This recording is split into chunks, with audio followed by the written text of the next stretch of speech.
Eran las 10 de la noche, piloteaba mi nave. Era mi taxi un Volkswagen del año 60.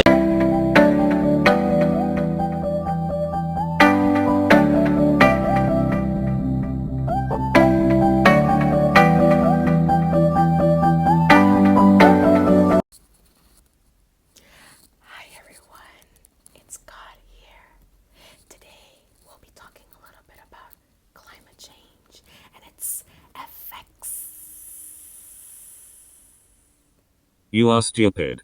Climate change is not real.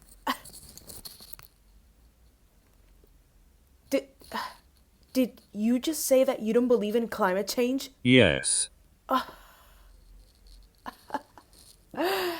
You believe climate change is a hoax, don't you? Yes. Oh my god. You know what? You need to be taught a lesson because climate change is very, very real. And it's a very complex problem. You know what? I'm gonna call my friend Bill here, and he's gonna teach you a little lesson about climate change and its effects.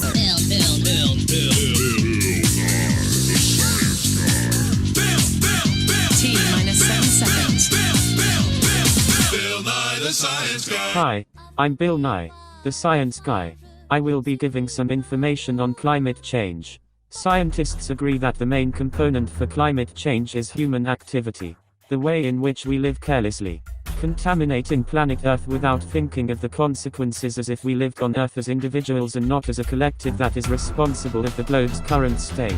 The American Chemical Society says, the Earth's climate is changing in response to increasing concentrations of greenhouse gases and particulate matter in the atmosphere, largely as a result of human activities. That was all the information I had to share for today. Back to you, God. Helicopter, helicopter!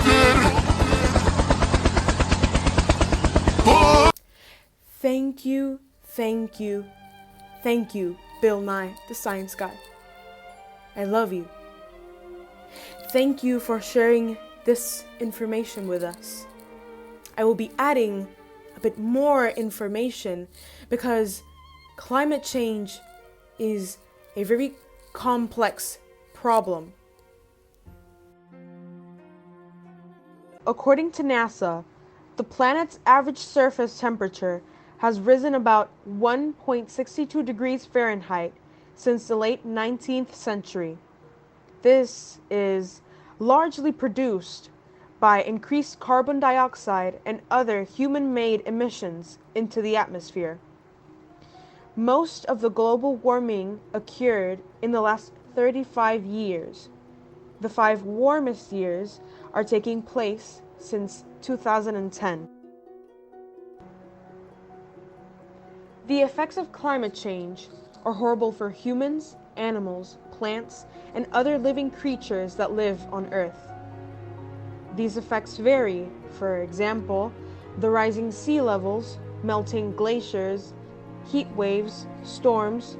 These are only a few effects of our irresponsible actions and contamination of the Earth that nurtures us. In the United States, many politicians deny the existence of global warming, as if climate change was something abstract or of less importance.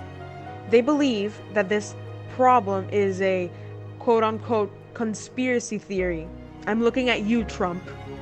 However, there has recently been a rise of American politicians that want to do the best for the environment. Politicians such as Joe Biden and Kamala Harris. They are both well aware about the issues of the effects of climate change, such as creating a threat to jobs, economy, civil rights, and national security platforms. In Puerto Rico, politicians don't really mention climate change. It's something that is almost never mentioned. In the words of my social science professor, Puerto Rico has a serious issue in which we don't really avoid the problems that can occur. Instead, we wait until the problem arrives to get to work, And when the problem presents itself, we don't really resolve it. Instead, we put a patch on it and hope for the best. This can be seen in the way that politicians worked with the effects of Hurricane Maria. While Puerto Ricans were dying, some were homeless, others didn't have a roof over their homes. Instead, they had a tent over their heads. Other Puerto Ricans didn't have food or water. While all of that was happening, our politicians were living their best lives without a care in the world. They did not help the people. Instead, they were laughing at us in a group chat.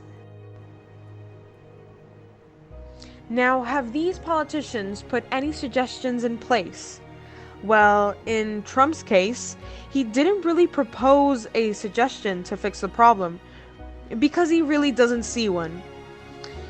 Joe Biden and Kamala Harris have climate change initiatives which include reducing greenhouse gas emissions and working with other nations and securing commitments that they will abide by global climate change agreements. These are only to mention a few of their plans. Puerto Rico is very vulnerable to the effects of climate change. The island's temperatures have risen more than 1 degree Fahrenheit since the 1950s. This is very alarming. To combat this problem, politicians are focused on filling their pockets with money by building along the coasts of Puerto Rico, instead of actually helping to solve this climate crisis. Why are many politicians resistant to these changes that would lessen climate change? Well, these politicians are so opposed to the idea of helping our planet recover from all the contamination that humans have produced because global warming benefits them. This crisis benefits them economically. They gain money out of the suffering of the planet and humans. For instance, while Puerto Ricans were suffering after Hurricane Maria, Ricardo Rosselló and his colleagues kept money to themselves instead of giving it to Puerto Ricans in need. Rachel Carson is an environmental activist. The effects of her work can be seen to this day. In her work, she makes it clear that there exists a certain dichotomy between humankind and nature. This distance that we've taken from nature is a problem in itself. Humans have made themselves the center of attention instead of paying attention to this global crisis. We need to work together in order to fix this horrible problem that humans have created. We should all strive for a sustainable future. Lastly, we must be aware of the impact that our irresponsible actions have. We must understand the horrible consequences that years of contamination have brought to our beautiful planet. We must take care of Mother Nature because she nurtures us and she's the one that gives us life. That is all for today, everyone. Please subscribe to my channel. This is God.